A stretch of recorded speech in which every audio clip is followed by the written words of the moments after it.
Amber Toomey, world-renowned Reiki therapist. I really appreciate you being here.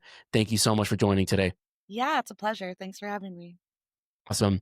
So, Amber, you and I have been conversing for the last, I say, 10 or 12 minutes, and you were giving me some gold nuggets on what we're going to go into today. But quite frankly, I'm not 100% familiar with Reiki, and I'm sure that a lot of people who are going to listen to this aren't 100% familiar with it.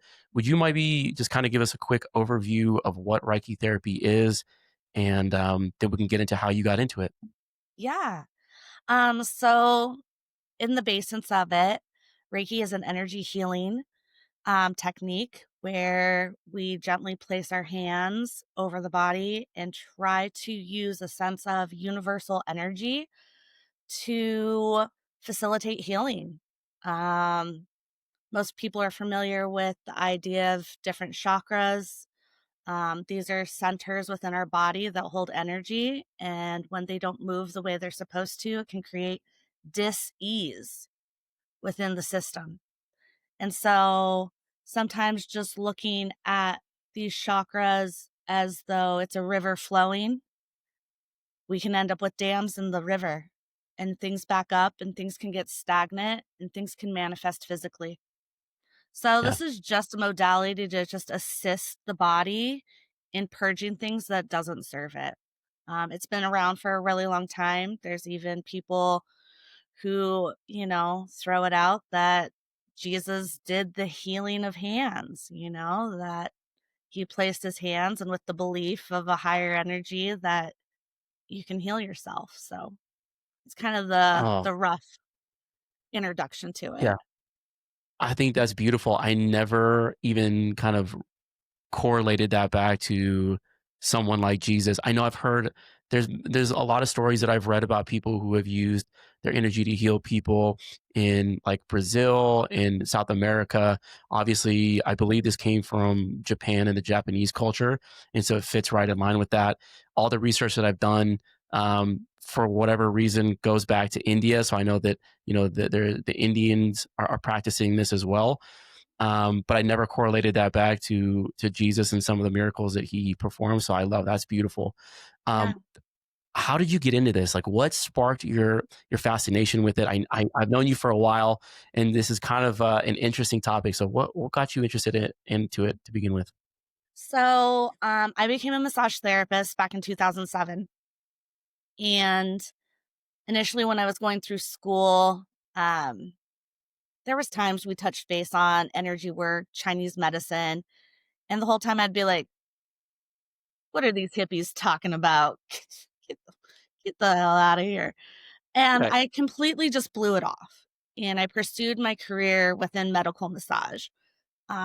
This is how the body works. This is physiologically how muscles respond. This is how injuries happen. How do we facilitate healing? And I did that for a long time. And a couple years into my career, I got really sick. I started developing psoriasis over 90% of my body. So I literally had no flesh from my neck down.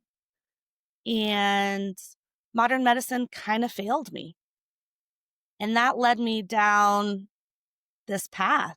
I had a woman that I worked with, and she was like, I don't typically offer this, but I'd love to offer you Reiki. And I was like, what is this? Okay, you're not going to touch me, but it's going to fix me. And that changed my whole life.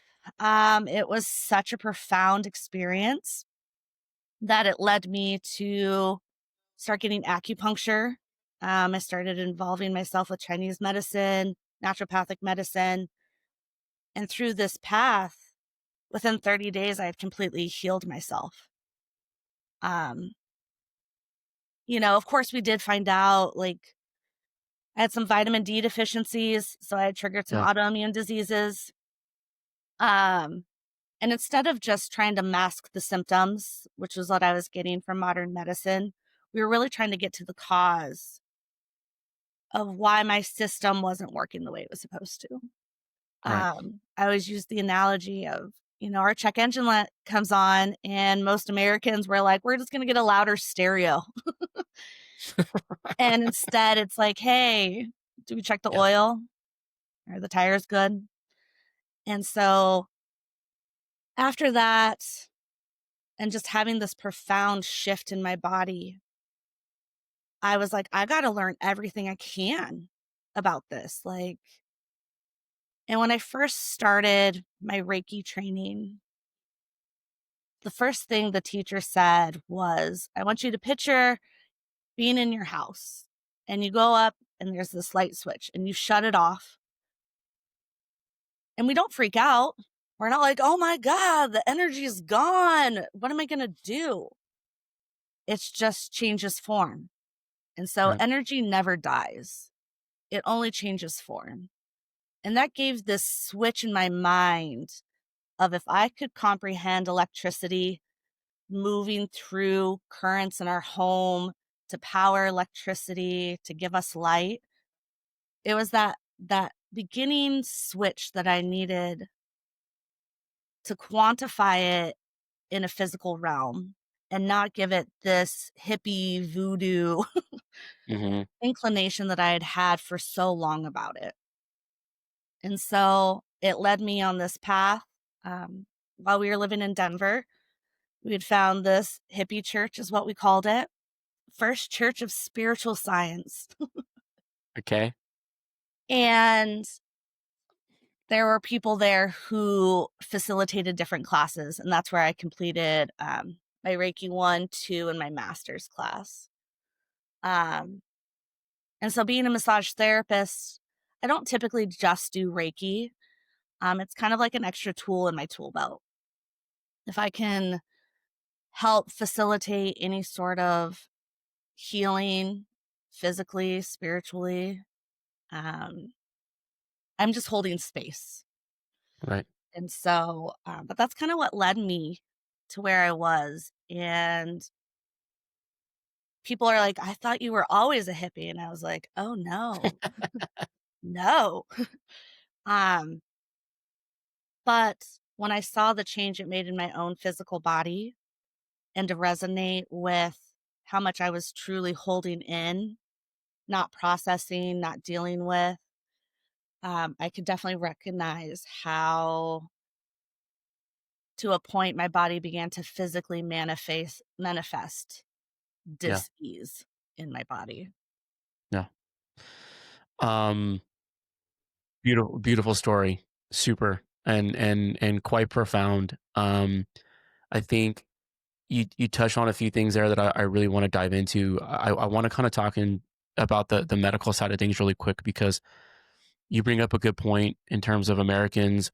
We tend to see that check engine light come on and we misdiagnose it altogether, Yeah. right? What were you doing before you kind of got into the Eastern medicine side of things? Like, what was the quote traditional Yeah. medications they had you on? Like, were you going through anything specific? What was the treatment exactly? Yeah. So, with the amount of inflammation I was dealing with my body, well, mostly the wounds on the surface of the skin itself, steroids was pretty Yeah, much what they just offer.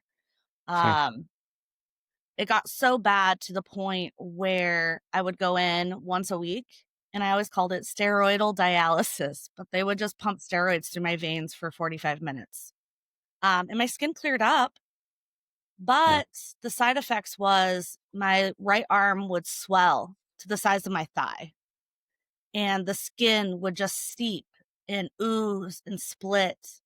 Um, and at that point, I realized my immune system was so weak that every time I went to the doctor, it was more steroids. They'd throw in some antibiotics here and there. So then I'm also killing my whole gut biome of immunity. Um, and I started getting really physically sick on top of just the topical issues. And I knew my fear was I was going to catch something and I wasn't going to have the immunity to fight it off. yeah, Your skin is your number one defense with disease. you can get viruses and bacteria and all sorts of stuff on your skin. And if there's not a break in the skin, it can't get inside. And so, with me not having most of my flesh, Right. and if I did, it was seeping and oozing and open, I knew I was pushing my luck. And I was a massage therapist. So Right. I was wearing long sleeves so no one could see it. Um, but I knew being in contact with so many people, I was really pushing how far I could go with this. Um, and so, but that was it. I'd go in and I'd talk to the doctors and be like, "Hey, I've taken enough anatomy and physiology to get myself in trouble here.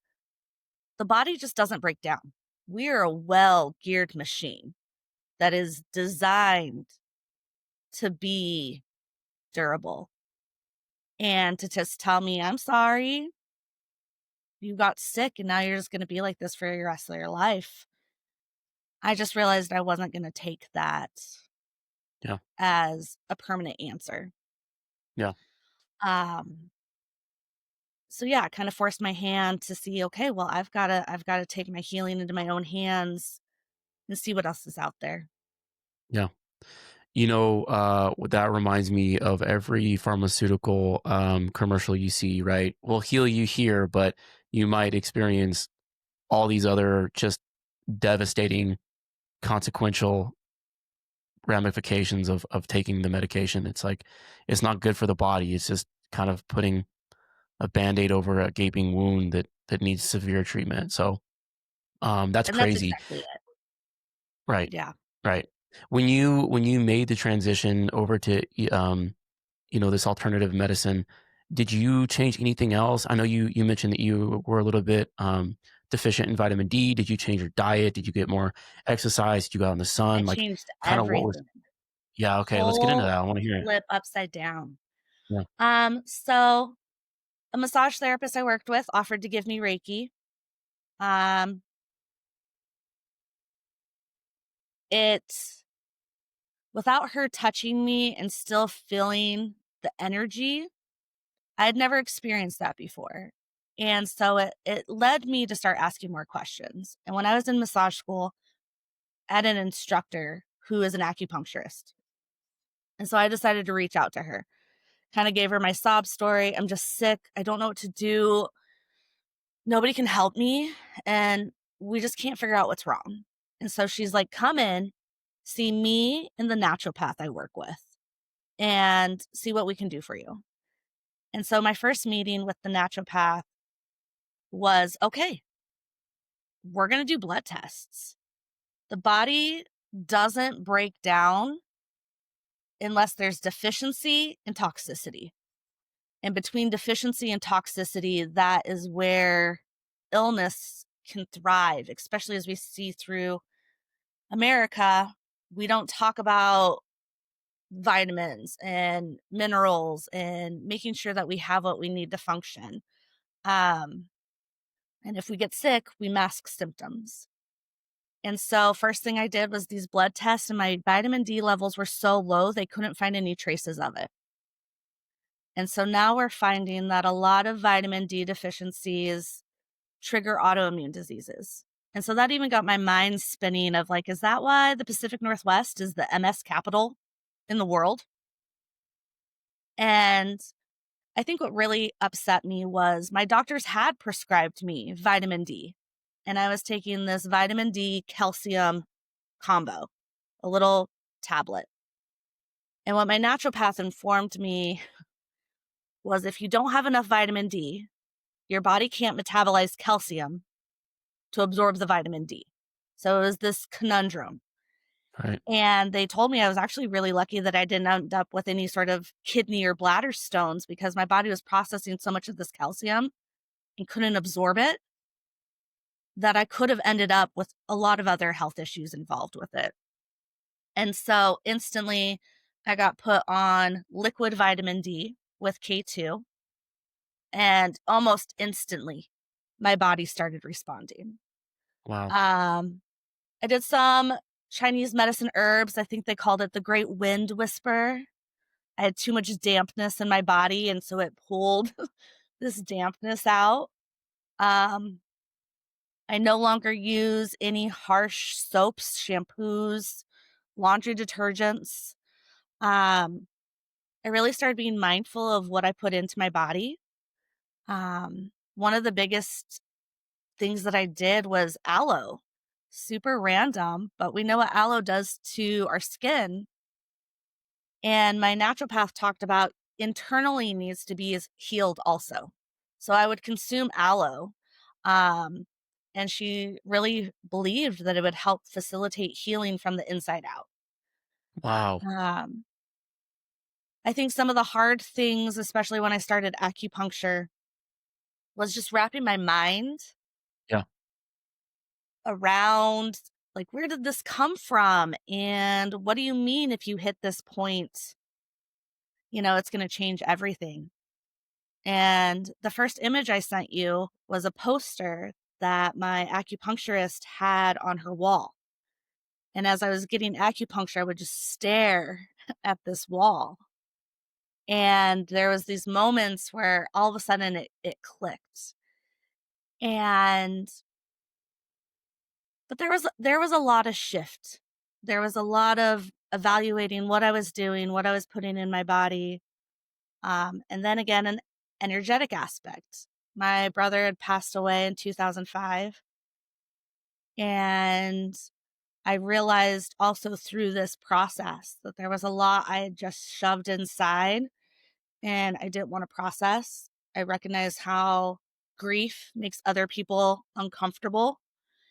And I did everything in my process, in my, personal possessions of not putting grief onto other people. And in that, I think I internalized a lot of trauma, um, that, of course, later on I recognized probably exacerbated everything I was going through. Yeah. Yeah, I think, sometimes when we're trying to be strong, it weakens us, and I think just being vulnerable and open, uh, as uncomfortable as that is, I think that's one of the best ways to heal emotionally, so I hear you Yeah. on that. Um, I I'm really fascinated. I know before we started the podcast, we talked about being pragmatic in our approach to medicine and to health and fitness and all this good stuff. When you made the transition to say, okay, I'm gonna take this in and I'm gonna be intentional about my health. What and I want to just know from like a the perspective of um, a patient, how did you how did you justify that this is gonna be something that is gonna work for you? Did you resist it, immediately? Did you just say, "Hey, listen, I've exhausted all other options. What do I have to lose?" Like, kinda what was your mindset, It was in that? definitely along those lines. I mean, Mhm. my whole life, I've always been the sick kid. So when you're sick, you go to the doctor and you get antibiotics, and that's what you do. And so this thought process of trying to figure things out on my own and not going through a doctor was so foreign to me. And actually I kind of had a lot of shame around it. Mhm. I really didn't tell people what I was doing, kind of worried of their thoughts about it and would they judge me? Um, like, who goes and gets acupuncture instead of seeing a doctor? Yeah, um, and so I was really resistant because it was flipping my whole understanding of the world at that point in doctors and healthcare, on its head. All of a sudden, everything that I was told I was supposed to do had failed me. yeah, And I think the hardest part is recognizing that my doctors and my practitioners didn't seem to care. Like, mm, no, well, we did what we could. Sucks to be you. right, You're just gonna have to live with this. And I mean, this was 16, 17 years ago that it all started. And so even now, we mentioned like those pharmaceutical commercials. I'm constantly seeing these psoriasis commercials of, "Oh, look how much healing you can get and how much," and it's just like, but all these other side effects. And right. I'm saddened that we're not diving in enough to preventative healthcare, Yeah. diagnostic healthcare. And then I don't want to paint it in one brush, but it's doctors don't make money off of us getting better. So that leaves us, you know, it's good in a case of an emergency. Like, I had my son in a hospital, super grateful for that. I almost Yep. died. Like, so there's a time and a place where I'm grateful for modern medicine, Yep. but I think we should also encourage that preventative. We're this Yeah. well-geared machine. Love it. Listen, I think that using one broad stroke to paint the medical and pharmaceutical industry is completely appropriate. I definitely believe that modern medicine has its miracles, and obviously, we should be super grateful and thankful that we have certain things, antibiotics, these sorts of things. Certain vaccines are really important, but it's obviously been completely taken over by commoditization and marketing. And listen, like during COVID, how many times did they tell us to go outside and get vitamin D? How many times did they tell us to go out and stay hydrated, get sun, be with people, reduce your stress, meditate? They didn't tell us to do any of that shit. They told us to stay indoors, okay, not healthy. They told us to take a vaccine, experimental. They didn't, prescribe, hey, you should have this diet, none of that nonsense. So, unfortunately, taking on our own healthcare is incumbent upon us to do our research and to be mindful and to be intentional. Yeah. It's just an unfortunate fact, but in either case, I think people are waking up, and thank God we have, access to the internet, and people can do their own homework and they can do their own research. So, Yeah. yeah. As far okay, so I want to get into how you got into, so you overcame your psoriasis in a miraculous 30 days. 30 days. Fantastic. Mhm. 30 days, that's incredible, and Yeah. that's just doing the right things. When you made the transition to become a practitioner yourself, what was that like? Because from what I understand, you kinda have to go through a series of, like, you work with somebody who's, I don't know if master is the right word, but they are somebody who has a certain level of expertise, and then they approve you, and then they test you. Like, what is Yeah. that whole process like? I'm really fascinated by that. Yeah. So, I mentioned the church that we went to. And Right. so there was a woman there who is a Reiki master. And so there's 3 levels of Reiki practitioners. We've got Reiki 1, Okay. and this is just to introduce you to energy, the chakras, um, and really focusing on healing ourselves. Um, and then Reiki 2 dives into facilitating that for other people, pets, the world we live in. And then the Reiki Master program includes a lot more in depth training, and it gets you ready to then train others. So a lot of Okay. people will just stop at like Reiki 2 if they're a massage therapist or looking to try to make a career path out of healing. Um, and in my mind at the time, I just wanted to absorb as much as I could.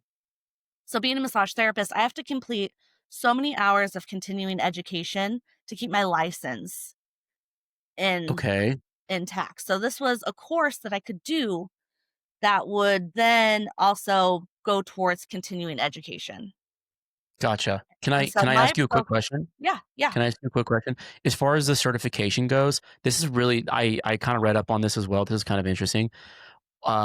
This is a non-invasive, type therapy, in, probably, I don't know how much touching you do, but why in the world do you need to have a certification for it? I mean, it's just like an ongoing certification where they keep testing you. I'm just kind of, I don't know. And I'm a that's libertarian by nature, and so it kind of bothers me to hear about regulation. And it's just is like, come on, guys, let's get with well, the and the program. regulations is only strictly for my massage license. Okay, fair. So the Reiki, once you're trained in it, that's it. You never have to Okay, do any continuing education once you have your certification. Um, no one can take that away from you, and you don't have to have licensing or special insurance for it. But me as a okay, massage therapist, I definitely, like I said, I incorporate it with what I do. So because of my massage license, I carry liability insurance. Um, and just for the massage license, I have to do s 26 hours every 2 years to maintain my license. So it was nice with, this Reiki course that I did, I was able to surpass that a lot. Yeah.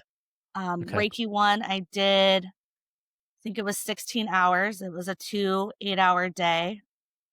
Um, my Reiki 2 was another 16 hours. And then my Reiki Masters was over 3 days. So it ended up being like almost 24 hours. So it was a quite a Yep. bit of hours um, Yeah. that went into practicing, working on other clients, building up those hours. Um, and so it was pretty in depth. Now I know there are some shorter programs out there. You can always get online, find some discounted, sometimes even free, just to like get your feet wet. Um, but I definitely appreciated an in-person experience working with other people. Um, and even since then, I've done some other additional continuing ed along the same sort of energy work. We did this aura palpation class, which was really Okay. interesting. Um, and then even someone taught, think it was like a 14 chakra class that we talk about the main 7 that are in the body that most people are familiar with. But this woman took it to another level that we have chakras in our feet, we have chakras in our palms, the earth has a chakra, our solar system has a chakra.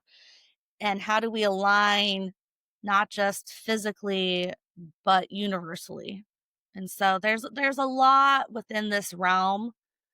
Um, that people can go 100 different directions Okay. with everything that's out there.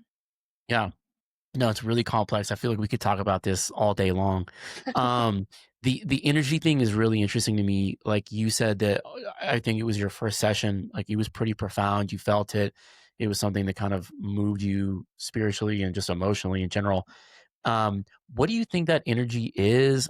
Do you feel like you can harness it at any time? Is it something that you have to be open to? Kind of like what can you maybe elaborate on the energy side of things? Because it's really fascinating to Yeah. me. I think for me, one of the biggest things that I needed to even dive into all this was my understanding of quantum physics, that Oh. we are all just energy vibrating at different speeds. Like our flesh isn't solid. It's technically millions and billions of cells that are vibrating at such a firm and fast frequency that it gives the illusion of being solid. And so, me dabbling into quantum physics gave me, I think, a little bit of an understanding of the energy that they were talking about. Okay. Um, I always love when we think of like the earth, and the earth has our electromagnetic field around us. And when energy from the sun collides with the earth, we get those beautiful auroras. And so we see energy moving around us constantly. And so it's not different from us, it's just different vibrations. And I think when my mind was able to flip science and recognize where the two can meet, um, it helped to really implement it into everybody has access to this energy. It's part of who we are. It's the world we live in. Um, Now, even with science, we can almost start to map and see that we have our own energetic fields, just like the earth does. And I think people subconsciously will say things like, oh, I walked into a room and you could feel the vibe was off, or you could Right. tell something was off with people. And those are our own energetic fields meeting other people's energetic fields. And so with Reiki, one of the biggest things that they teach us is grounding. And we hear a lot about it now, even go outside, put your feet on the ground, and those negative ions really help facilitate a physiological change within the body. We hear more and more about these grounding sheets that people can lay on, and they can map these negative ions affecting us on a cellular level, helping with pain, inflammation, sleeping. And so the way we were always taught in Reiki is I'm not doing anything. I'm just a conduit. And Mm, so I stay grounded. So no matter what they've got going on, no matter what I've got going on, it has nothing to do with the energy that I'm trying to pull from the universe. And okay. so for training, it was always a lot of visualization. I stay grounded. I'm just a conduit. Energy just moves through me. I'm not doing anything.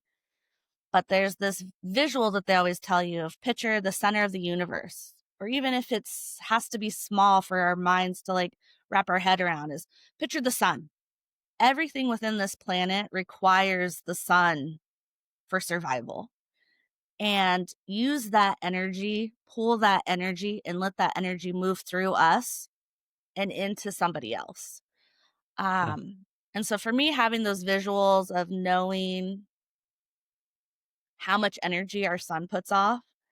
I mean, I'm not sure if you guys have seen any of the auroras down in Colorado lately, but up here, we've been seeing the aurora borealis a lot more lately with the amount of solar flares that we've been seeing.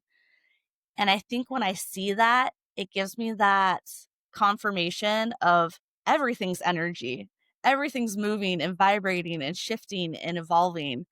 Um, and this is just a smaller scale of that. Yeah. Interesting. Super interesting. Do you have to, when you, before you do a session, do you have to like do any sort of like breathing techniques or meditate or just kind of like, because obviously you're getting to a state of where you're grounding yourself, but do you do anything to do that, to get into that state of mind? Yeah, so for me, it's super little things. I Yeah. always picture roots coming out of my feet. Okay. I know when I was trained, they always talked about anchors from your tailbone and this anchor dropping deep into the earth down towards the core. That didn't resonate with me as much. But the roots, I could almost picture roots and trees and like these mycelium networks that flow underneath the surface of the ground that interconnect everything. And in a sense, I'm just connecting to what's already there.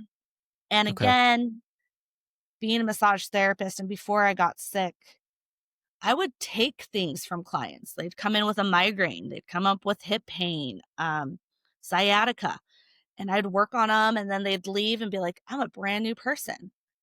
And then 20 minutes later, I'd be like, oh my God, my head, like what's going on? Insane. And I had therapists at the time being like, "You're not grounding yourself. You're not." I was like, "Bitch, get out of here with your voodoo and your hippie shit." And I completely blew it off. And then Yeah. I got sick. And I Uh, realized there was a huge energy transfer that was happening, and I was taking it and I was storing it inside of myself. So, grounding myself, and then, of course, with clients, I wash my hands before I even see them, and of course, every time I'm getting done. So, I'm washing my hands constantly all day. right. And that almost gives myself, in a sense, maybe like a ritual where I wash my hands and I'm letting it go. I'm not taking anything with Love me. it. I'm watching it wash down the drain and then it can be, dissipated that way. Yeah. But those are kind of, for me, just subtle things. Okay. I do love crystals. Okay. My dad used to give me chunks of petrified wood to keep in my pocket. And he was like, I mean, this is the grounding of grounding, right? I mean, these trees are millions of years old. I mean, you want to be I love grounded. that. Let's put a piece of petrified wood in your pocket. Yeah. Um, and so even that was a little difficult for me to wrap my head around. And then I came across some studies done that quartz vibrates at such a perfect frequency and a vibration that if we put a, a battery, any sort of electric current to it, we can use it to power things. And I mean, quartz watches is the perfect example Yeah. that every time we see that little quartz on the face of the watch, we know that there's a quartz interface in there and that it vibrates at such a perfect consistency always that we can use it to power watches. Um, and so maybe it's just for me that I'm like using it to recharge myself. Um, but that's an extra tool that I use also. Yeah. When you're okay, this I love this is a lot of fun for me. Um, when you're working with somebody, can you like experience like their energy? Like let's say for example, somebody's got a cog in the engine, so to speak. Can you kind of determine where that is specifically? Is it in the shoulders? Is it in the mind? Is it like how are you kind of detecting energy in somebody that you're working on? So because I do medical massage, I work in a medical clinic. We work with car accidents, L&I, um, health insurance. So everyone's coming in with a medical necessity. And so when I approach things, and we're dealing with shoulder pain, neck pain, I can get movement just through massage therapy. Now, after a while, I've seen these clients, we build a rapport. Um, then I'm like, okay, we got to cross realms a little bit. Right, That you're holding on to something. And the more you hold on to this, it's manifesting in your body. I think one of the hardest things I've recognized with my career path is there's a huge population of people that their illness is their identity. Who would I be if I wasn't broken?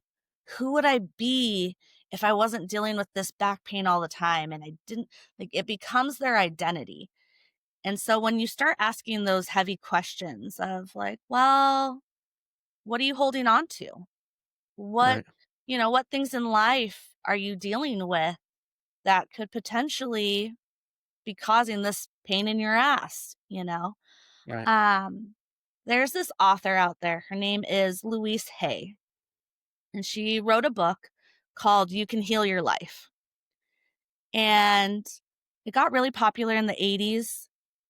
And what she started to recognize is almost every physical ailment that people have in their bodies are associated with a thought process. And when we recognize that I keep repeating, nothing ever goes right, everything's always wrong. Why is everything always hard? Or, um, you know, I hate being a woman. Those things can correlate and create dis-ease in certain places of the body. So she Yeah, has this whole book, and at the back of the book, it has this whole catalog starting A to Z, every area of your body, every ailment, and the negative thought that we associate that creates energy to settle in those parts of your body. Now, what I love what she does is then she also includes like a positive affirmation. Like my dad, he had COPD and emphysema. And when I remember looking it up, it would say the inability to take life in fully, not feeling worthy. And I was like, no way. My dad's the best person in the world. Like, there's no way he feels that way about himself. And I asked him, and he was like, yeah, my life has always been hard. hmm, Things have always been a struggle. I've never felt like I truly deserved good things in life. And that crushed me. Like, I was like, wait, what? So I went around and I wrote all these sticky notes all around the house, in his bathroom, in his bedroom. And it says, I am worthy of all good things in life. I am lovable, And how hard is that for us to say that about ourselves? I mean, that's his specific with the lungs, but so many of us don't walk through life and being like, you know, I'm blessed. I'm grateful. I am wealthy. We yeah, hear these positive I ams. But we've got this monkey brain that kind of spirals and we can hold a lot of things in our body. So especially with like injuries with clients, you know, based around an injury at work, there's yeah, there's anger, there's grief. And when we're not processing those, we definitely see that those physical injuries can be exacerbated and last longer. because we're not always getting to the depths of where everything settles. Yeah. Yeah, I think that that's a really powerful, it's very powerful message to showcase that our body and our mind are intertwined and interconnected. Yeah. It sounds like you're not just a physical therapist or a Reiki therapist, you are a therapist in general. You really have to know who your clients are, kind of what their mindsets are. Um, how long does it take you to build that rapport? And has there ever been a situation where you've had to turn somebody away because you're like, look, you're not opening up enough. Like, there's not much I can do here for you, because that's kind of a tricky situation, right? Because they have got to open up and they have to be Yeah. They vulnerable have and to they have want to be to. honest, right? Yeah. They have to want to, you You know. can't care more than other people care. And that has gotten me in trouble over the years that I give so much of myself. I can fix them. I can heal them. I can give them all the tools. Just like you mentioned with, you know, what you used to do. You Yeah. can give everybody the tools. But if they're not ready to own that, I think that that's where I've had to set personal boundaries of I can't care more than you. Yeah. If you're caring about what's going on, I will give you every bit of information I have to help set a trajectory for you. But I can't do it for you. Um, Now firing clients, sometimes with clients, like I said, I'll bring up a little bit of, hey, I've read this book and it says that low back pain is an insecurity with money. Is that ever anything that's, you should look into that? And if they're receptive, I've had people come back, they've bought the book, they've done the research. They're like, oh my gosh, I didn't realize that my whole childhood we lived in scarcity and I've carried this on with me in life. And maybe I am when I get worried about bills, when I get worried, yeah, my back does freak out. Broad example, right? Right. If they are willing to take those steps on their own, I'm just facilitating, I'm just a Yeah. conduit, I'm just sharing. If I can tell they're not receptive, we move on through treatments just like anybody else. Physiologically, we're breaking up scar tissue and adhesions, we're trying to encourage muscle to relax, release lactic acid, facilitate healing by getting fresh blood to the areas. So in some ways it doesn't stop what I'm still there to do. I just realize where they are in their healing process and I'm just planting seeds. Okay. Okay. So it sounds like you kind of have to be primed to accept Reiki in its true form. You can't just, Yeah. you've got to be accepting of it. Um, what was I going to say? Okay. Question for you. Let's say somebody goes through the whole gamut. They listen to you, they're receptive, they take in all of your tutelage, they're very open to your therapy. What is it like when you are fully aligned, mind, body, and spirit? What does that feel like? What does that do for you? Yeah. In a perfect world, Yeah. you know, physically, we would be healthy. Mentally, emotionally, we don't have addictions that affect us, mental illnesses that are impeding in our relationships. Um, we're able to move through the world functioning. And I don't know if this human experience ever will give us 100% healing. I love the term, we're universal beings having an earthly experience. And sometimes the experience here on earth is mostly learning. I'm pretty sure Yeah. earth is like high school. And we come here and we figure out a lot of shit and it can be really hard at times. Yeah. Um but what we want to see with the balancing of your energy is you have these tools when the exterior world comes at you that you can process things. Yeah. Um, like grief is a really good example personally for me of when my brother passed, when my dad passed, when my husband passed. Um, Reiki just doesn't fix those things, but it gives me a sense of understanding that, again, energy doesn't die, it just changes form, and that wherever we go after this, that energy current is still in existence. Um, but it helps give me the tools of, God, how grateful am I in my life to have these amount of people that I loved so deeply and loved me, that we got to experience that. And Hmm. so the hard part is I can't say anybody is going to have this perfect embodiment, but it's more of these tools that when things happen in life, you have a way to work through it. Right. Um, and so, yeah, like I said, in a perfect world, we would see physical, spiritual, mental perfection, Christ like consciousness. Yeah. I think that that's like kind of the goal, is that Yeah. next stage of evolution when our physical human egos no longer push us through the world and we are more guided by divinity. Yeah. Um, but yeah, I look at it as more of like a tool.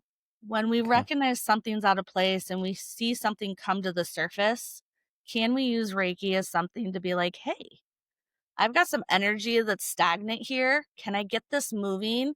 And can it help me process what it is I'm experiencing at this moment? I love that. I love that. I feel like when you have your mind, body, and spirit in alignment, you just reach ultimate nirvana, and the heavens open up, and you ascend to the Yeah. kingdom of heaven. That's what I'm gonna roll with. Yeah. Um, you Yeah. know, so I love that. Another thing that it sounds like is that you're trying to get at here. Excuse me, is a pillar of making sure that we have these things in alignment. And of course, it's not going to be perfect. And, obviously, achieving perfection is a goal, but it's going to be hard to get there. But it sounds like one of the pillars that you highlighted, and I'm a huge believer in, is gratitude. Not everything's going to go your Okay. way. Not everything's going to play out the way you want it to.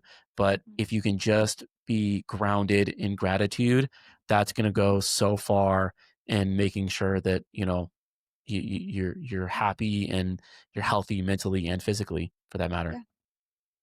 So I Have love you that. ever I sent you a video briefly about Yeah. somatics. Have Okay. you have you heard of somatics before? No, should we play the video? Is it the TikTok video? It is. Do you want Okay. Yeah, we can watch it. Let's ride. Let's ride. I've never Let's done this watch it. before on a Let's watch it. podcast. Let's do it. Okay, hold on. Let me do this screen. All right. All right. Can you see my screen? Yeah. Perfect. The cymatics. This was done in cathedrals, which I thought was really cool. There was a fellow who took a device, went into cathedrals, and saw that the stained glass windows in the cathedrals were emitting the same picture on his device as the stained Wow. glass windows. The sound resonance in which we can't hear is actually being impacted by the materials and the colors and everything that's with it. So when you get into sound frequency, people can look into cymatics. There's lots of fellows who've done different things with cymatics. They take plates of salt and they show how different pictures and different graphics are created with sound. Each different sound can heal a different organ. This is where you get into like sound therapy, sound healing. They do the things with the bells and they do things with the drums and the tuning forks. Back in the 1920s and 30s in Germany, they would do tuning forks. They put tuning forks up and down the body, and that's how they would begin to heal the person. They would find a spot that was stuck, and they would bring that tuning fork right to there. They'd hold it there until it cleared, and then they'd move it down. So when you get into plants too, certain frequencies of music can be very beneficial, and then certain ones can be detrimental. People should look into cymatic. So that was Um, just a brief little visual. So right. somatics, like he said, is where we take some sort of water, sand, and we expose it to a vibration. And when we expose it to a vibration, we can see beautiful sacred geometry with what they showed, like the stained glass. And one of the images, it shows a whole bunch of different sacred geometries, and those are all different notes. Every note creates a different vibration. And then we correlate these notes also with different chakras also. So I'm sure you've seen like the quartz singing bowls that people Yep. use. Yep. So again, depending on the vibration, we can use those as tools to emanate a vibration to break up dis-ease. Now, on Okay. the other side of the spectrum, if we have a low vibration, the vibration is off, we can have again some disease, stagnaticity. Um, and so there's some studies out there, this Dr. Emoto, and he talks about when we speak positive to plants, to ourselves, good things happen to us. There's growth. But if we say negative, horrible things, plants die, things rot. And he does these studies where he takes water and he says love and peace and gratitude, and it makes these beautiful snowflakes when he freezes it. And he does it on the opposite side of the spectrum, anger, hatred, war, and then he freezes it and he looks at it and it looks like sludge and it's not really taking on any sort of form. And so I love that idea of we're just these electronically charged bags of water. And if we can put a good vibration into our systems, it's going to emanate. Yeah. And so gratitude is number one. It will help reset anything that we're experiencing. Yeah. And it's such a simple, easy vibration over scarcity, fear, grief, trauma. That even if people take 5 things that you're grateful for, it can shift everything. And again, I believe on a physiological level. Yeah. I've seen that before. Um, I guess I didn't quite know what the name for it was, but I remember your brother sent me a video of that scientist who was yelling and screaming at the water and then saying pleasant things to the water, and the way that it froze was completely different Yeah. based on the energy that he kind of emitted. I am so fascinated by energy. Look, I'm not going to sit here and protest that I'm a religious person. I'm on my journey. I'm currently in the process of reading the Bible. I've read the Bhagavad Gita in the past. I've explored many other faiths and traditions, and so I'm trying to just kind of find my way. But one thing that is really undeniable to me, and I feel in the core of my body, is energy and frequency. And so this all just really speaks to me is like when I say good things to myself, I start to feel better about my day. I start to notice the positive things I have in my life. And gratitude is just, it's a practice that I try to internalize as much as I possibly can. And I try to showcase that to other people. So I love, love, love this. This was really, really interesting. How do you get your patients to think like this? Do you give them homework? Do you ask them to fill It like a is a lot of gratitude homework. journal?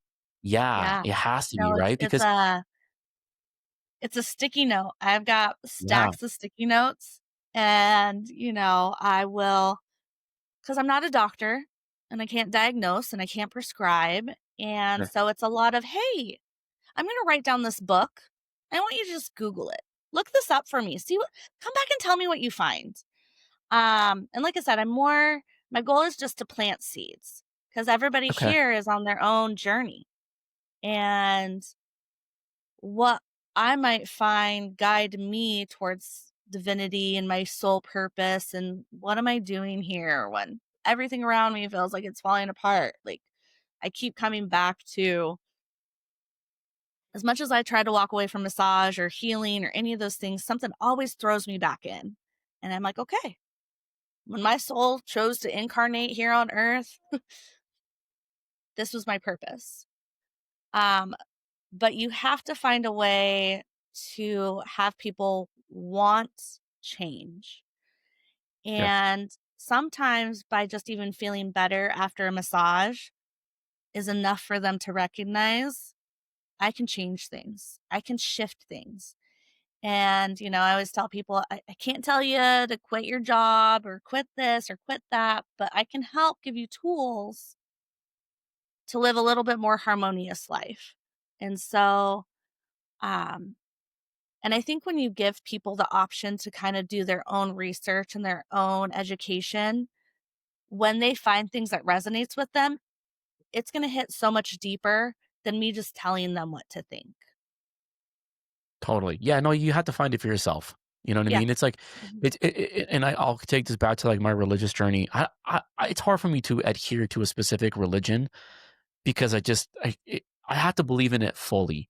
And Yeah. for someone to tell me, like if I go to, because I've gone to church a handful of times in the past couple of months, when someone tells me to believe in something, I immediately want to resist it. That's just my nature. That's just who I am. I'm a rebel. I'm an Aries. Don't tell me how to think. I'll think for myself. Thank you very much.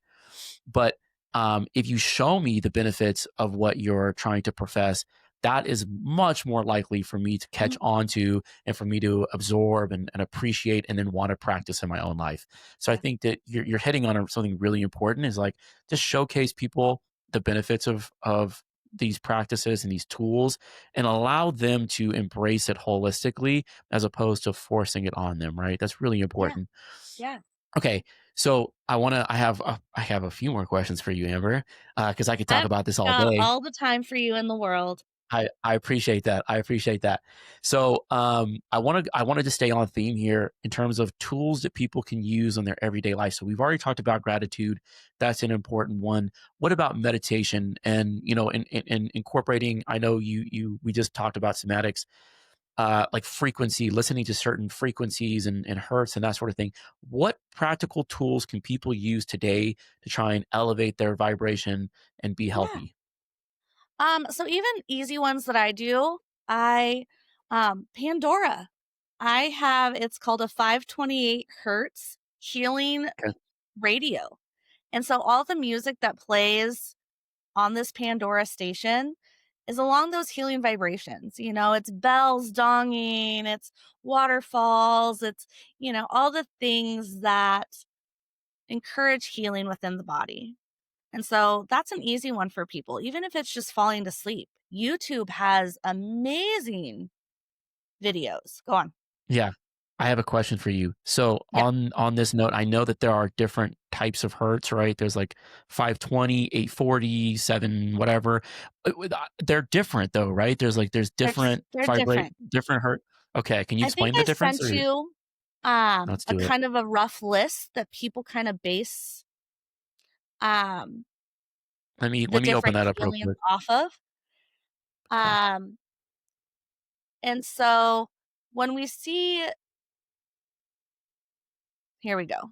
So here we start to see where these are the top 10, and there's more frequencies, of course, but these are the most common that people will look for based off of what they're trying to address.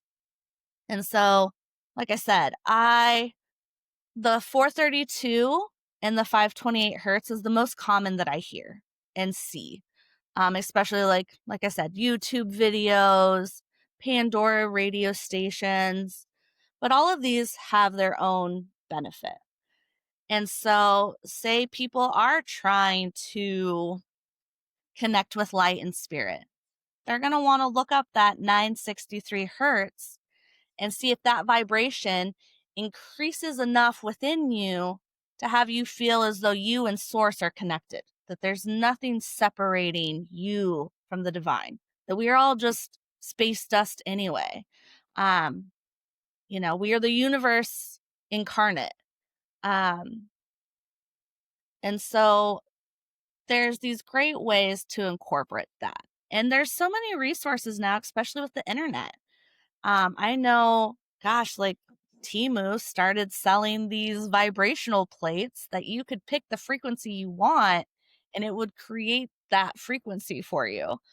Um, but I want to keep it easy. You want to keep Yeah. it attainable for people. And something as easy as putting on this kind of music before you go to sleep at night or while you're around the house, have it as a background while you're in the car. Those are easy ways to introduce that into the Love system. love that. I'm big on meditating. Mhm. And so after I go to the gym in the morning and then when I come home, I try to meditate as much as I can, but I have like a playlist of hertz that I listen to and I just try to focus on my breath. I meditate, I listen to the frequencies at the same time. And then once I'm done, I kind of walk myself through a series of gratitude practices where I just say, thank you for my mom. Thank you for my dad. Thank you for this opportunity. Thank you Yeah. for, I try to find things that are unique and whatever. And then I try to pray as well and project that energy out into the universe as best I can. You call it prayer, you can call it whatever you want, but Yeah. um, I Sending love good vibes. yes, exactly, and just trying to set up the day for success in terms of just my mental space. So, I just wanted to call out the fact that I love the music side of things because it is beautiful music. Some of And it's them, easy for some us of to them are a little incorporate. harsh. Yeah, some of them are a little harsh, I'm not gonna lie, and I think when it And gets kinda good up potentially, there if you pick up on yeah, anything that's harsh, yeah. maybe look into it and be like, "Oh shit, this is correlating with my root chakra. Am I not grounded? Am I fighting this? Is this I love it. something that like I am Yeah, resistance to letting go?" interesting. Um yeah, so that's always something when something kind of rubs you wrong, it might be your Yeah. body resistant to letting it in because you're like, "No, I like where I've tucked Ooh, this trauma and I'm going to keep it nice in this little package." So something to kind of mull over there. interesting. I This just popped into my head, and I wanna get back to the tool set, but I wanna address this really quick. Um can Reiki in any way help with helping uh I guess heal trauma and like phobias? Like if someone's scared of, social engagement with people, there's obviously a lot of like built up tension somewhere. Can you use that to help somebody in that area? I think so. I think there's a lot of ailments that we physically manifest that we're kind of told you just have to deal with. But like you even Okay. touched base a little bit on that meditation. Yeah. When we're open to letting things go or kind of diving in deep and unfolding where this is coming from, I don't think people wake up one day and they're like, I'm just anxious. There's Yeah. usually you know, a systematic situation, whether maybe it was bullying as a child or trauma within the home in, not consistent parents around. Um, that there's this seed that planted and has the anxiety is the symptom. And so we have to be willing to unfold where is this blockage in our system. And so when we think about the chakras, we've got 7 of them. And the first one is your root chakra, and it's associated with the color red. Um, and it's kind of what makes us human. Like we're this human experience, we're here, but if we're not anchored and we're not addressing being present in this body, um, we can be flighty. We can not process the energy that's around us because it impacts us. The second one is our um, sacrum. And has to do with like our reproductive organs. But this is also our first connections with other people. If that's closed off due to trauma, anything about potentially meeting partners is going to feel scary. It's going to feel overwhelming, making ourselves vulnerable. That can create anxiety. Um, our solar plexus, I feel it's kind of like our identity. It's what do I do? What is my purpose? What makes me creative? And if that's closed off, everything around you might feel difficult. The fourth one is our heart. I feel like a lot of people close off their hearts. Again, self-preservation. Yeah. Um, but if we can't have true connection and we can't be vulnerable with people, we're always going to struggle with connection. Um, the fifth one is our throat. I see this in a lot of women that will end up with like thyroid issues, and it's them never feeling like they could speak their truths. They've always been muffled. They've always been told to stay quiet. They've always been told, just keep the peace. Can that manifest? I think so. The sixth one is our third eye, our pineal gland. Um, this is our intuition. This is trusting that that voice inside of our head is guiding us in a good, correct direction. And Yeah. if we don't trust it, then everything's going to feel alien. Everything's going to feel like it's coming at you because why am I struggling? Why am I suffering so much? But if we have that intuition, we understand that we have to go through this for whatever growth, whatever lesson we're supposed to learn from it. And the last one is our crown, and it floats above our head a little bit. And it's that ultimate connection of recognizing, you know, Rastafarians talk about it as I am I, and we are one, and I am part of the divine. I am not separate. We we are all connected to it. And so when all of those are open, we start to see where we can dissipate some of the physical manifestations like the anxiety and the stress and the fear. Um, but it also takes unfolding. Why did I close this off in the first place? Am I ready to process this? Am I willing to forgive? Am I willing to change the narrative that that's who I was, but it's not who I am moving forward? So, as much as Reiki can help bring things to the surface, and I could Yeah. be like, hey, I love using physical attributes. So, I have a pendulum and I'll hold it over each chakra. And if it's not moving, or if it's really moving fast, or after I clear it, it starts to move, people like to see that physical. You know, they like to see the change in their body. They're like, "Oh, yeah, look at that. That's not moving at all." And then as soon as it opens, it does this beautiful clockwise motion. And so say I'm like, "Hey, look, your solar plexus is closed. This is where you might be feeling stuck in a career path, or you don't know where to move forward, or you're struggling with this. And let me help clear this. And hopefully when it's open, things download into them in a sense where they can trust where they're supposed to go. So again, I'm not doing anything per se. Yeah. I'm just trying to sweep out the clutter so that they can feel connected in this experience. Gotcha. Yeah, you've mentioned just being the conduit. Yeah, You're there to guide people. You're there to kind of bring issues and traumas and that sort of thing to the surface and then allow them to recognize it, and then it's kind of on them to fix it in a yeah, sense, you know. Um we were talking before we recorded about us both being a bit pragmatic, and this discussion, I think a lot of people, if you don't live in Washington or 20 minutes away from Boulder, Colorado, you might think this is a bunch of foo-foo. yeah. What do you say to that? What is the science behind this? Can you kind of shed some light into the pragmatic side of things?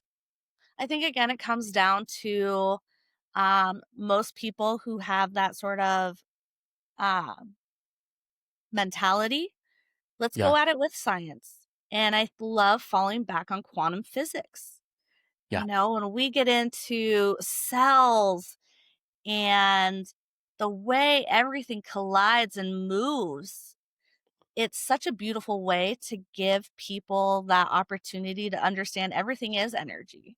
Everything is just molecules and cells vibrating at different speeds. And if people can wrap their minds around that, I think it helps them to also, there's that saying, as above is below, right? So if we can go down to the smallest cellular level and still see these cells of an atom looking almost like a miniature solar system, and then, expand all the way out to our own solar system, our own galaxy, our own universe. I mean, what we've got mapped now of our known universe literally looks like a mycelium network. And so when we start to see these correlations, I always love the pictures that they show of a star supernova where it Yeah. explodes. And then we also see a neuron in our brain activate, and they're almost identical. Um, they also show like the iris of your eye and solar systems, or space, I guess it's universes out there. But we start to Right. see like these small things within us and then the world around us are correlating to the universe that we're part of. And so I think most people, once we can kind of get that first switch flipped, Yeah. you start to recognize, oh gosh, yeah, energy is all around me. Like I said, the light switch. Just because we shut off the switch, it doesn't mean the power is never going to come back. It's just changing the direction of the way the current moves. Yeah. And so I always encourage people to explore that science side of things, the somatics. When you watch somebody take that platform and they pour sand all over the top of it and they run a vibration through the bottom of it, and you watch the sand vibrate and eventually make these beautiful sacred geometry shapes, that's visual. That's proving right there that sound creates vibration and can physically affect change. Yeah. I love it. Yeah, I mean, that just kind of opens up the conversation to a million different things, right? Infinity and just everything along those lines. It's really, really fascinating. One thing in my research that I found is, at the very least, from a biological or physiological perspective, this puts you into a state of uh, parasympathetic, into a parasympathetic system where Yeah. you're resting and relaxing, and this is obviously going to de-stress you. It's going to help with inflammation. It's going to boost your immune system.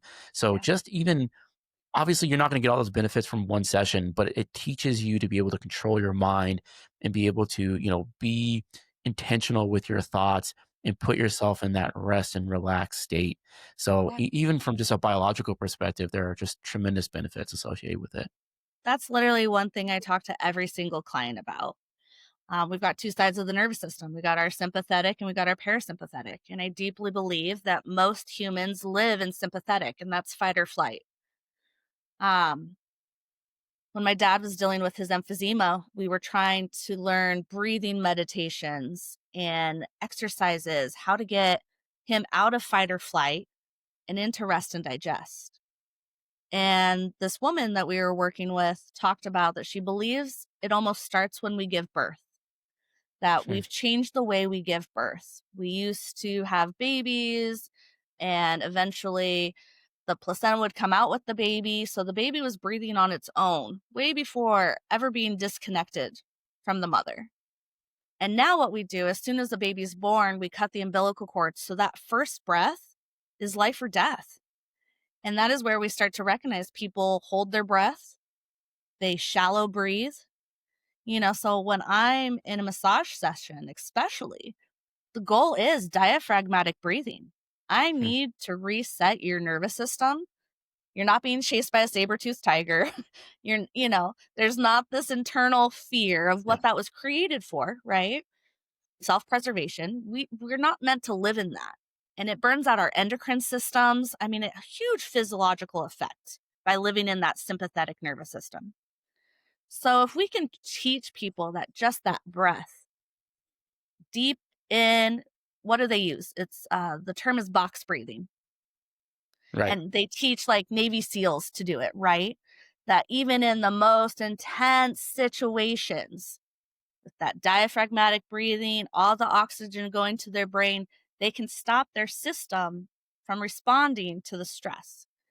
And so sometimes that's the biggest thing. If I can get my clients to breathe on the table, and next thing I know, I hear their stomach growl, they're like, "Oh my gosh, I'm so sorry." I was like, "Nope, that's what I'm looking for." That means you are in your parasympathetic nervous system. Your body feels safe enough to start digesting.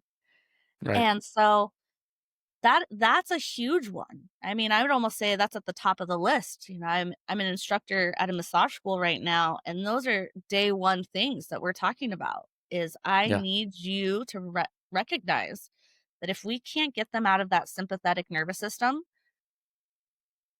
we may not be as effective as we need to be. But if we can educate them the importance of that oxygen to the brain, the oxygen through the blood, and resetting that nervous system, it can facilitate so much change in people's lives. Yeah. I also feel like, just our day and age, we tend to put ourselves into artificial sympathetic nervous system situations with our phones. We're constantly looking at our phone. We're constantly drawn into drama. And, like, my algorithm is an absolute mess. I don't even want to get into it. So I try to just keep it on the other side of the room. But we're drawn to putting ourselves in a state of anxiety constantly. Yeah. You know what I mean? And we really need to get back to being able to control our thoughts, be intentional about, how our body's responding to the environments that we're putting it into. So that was one thing that I just really appreciated when I was doing my research on this. It's Yeah. fantastic. And breathing is the first easy step that people Yeah. can do to, regulate their bodies.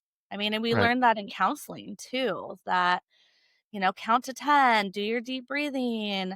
If you're having an anxiety attack, a panic attack, if there's anything going on, that's instinctually the first thing we tell people. And Right. so when I try to break people down to, I want you to analyze your breathing. Most people, like I know for myself, I'll be watching TV and the next day I'm like, oh my God, how long has it been since I stopped breathing? And I'm Yeah. just holding my breath. Like, who does that? And I think Yeah. so many of us subconsciously do that, or the really shallow breathing, um, that we don't realize how that's affecting us physiologically. And it does manifest through anxiety and stress, depression. Totally. Um, and that's again one of those scientific aspects that we can prove how our nervous system works. And if we can regulate the nervous system just through breathing, you don't have to believe that it's going to do anything beyond that. But physiologically, we understand how the system works and what the benefits behind it. Yeah. And I'd also argue that, when you're in that state, it has a cascading effect.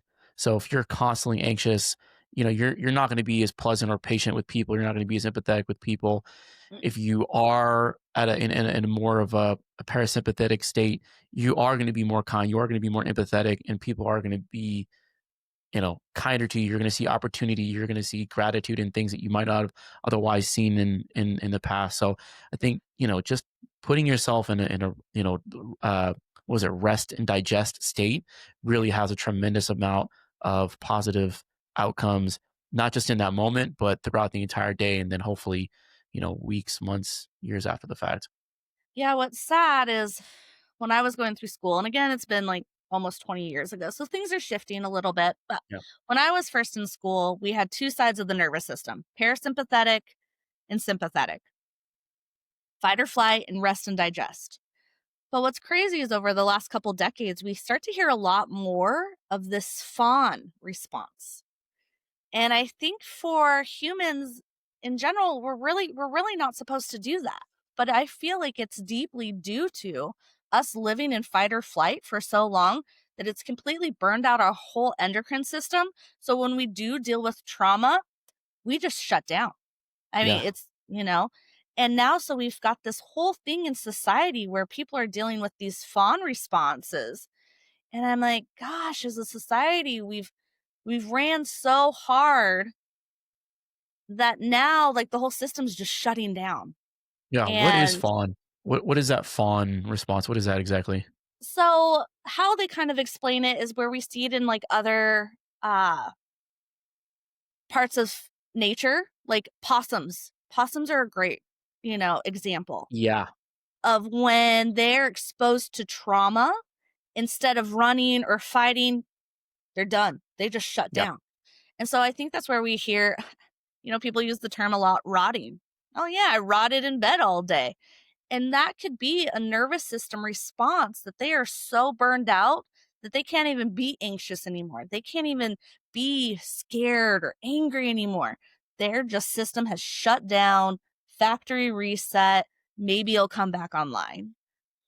And so, and again, for most humans, that's not how our nervous system is meant to process. We're meant to be in rest and digest. And in case there's an exterior danger, like I said, primitive man, is a saber-toothed tiger chasing us, or are there bears hunting us?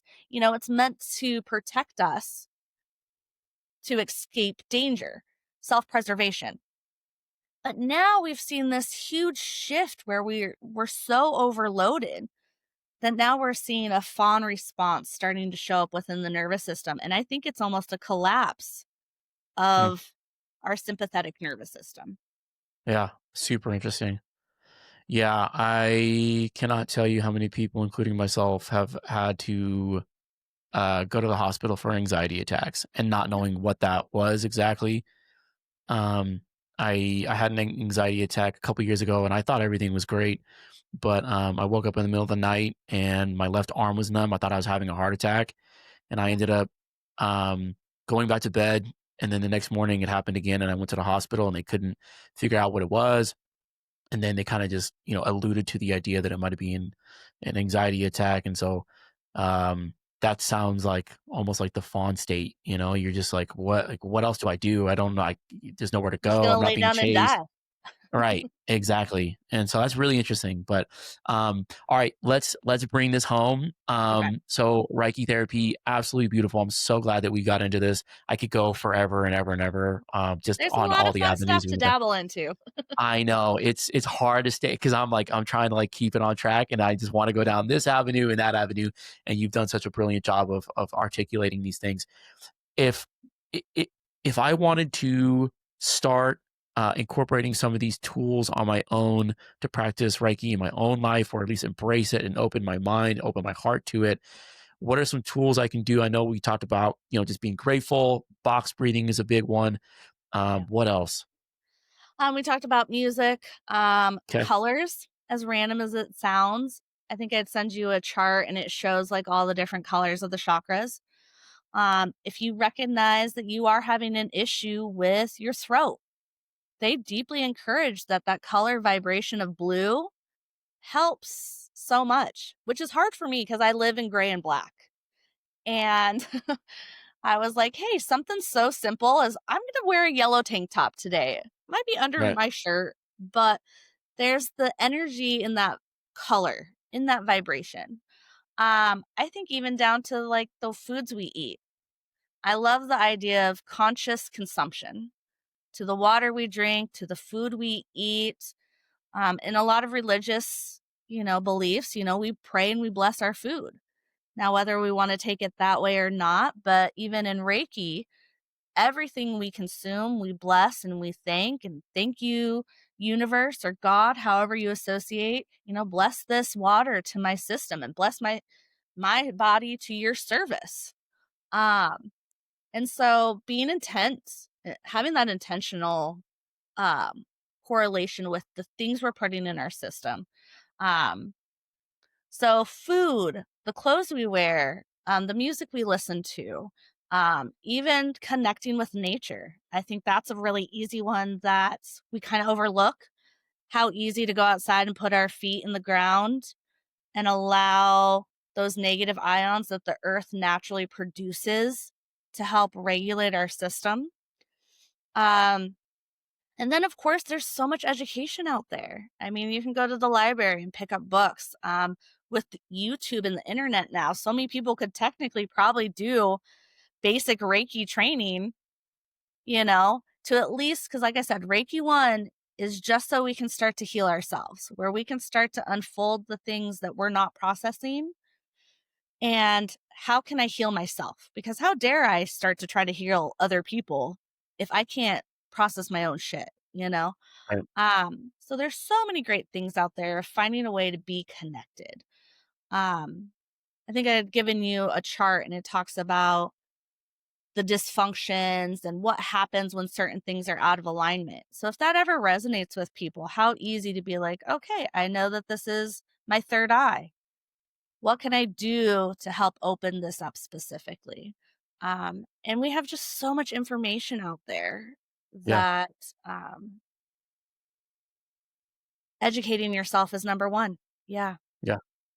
My big takeaways here are education, being intentional about everything that we do, and yeah, then falling back on gratitude. 100%.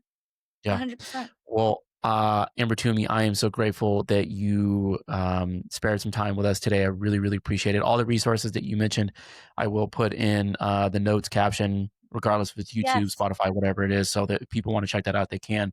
Is there any final words on your end? Thanks for having me.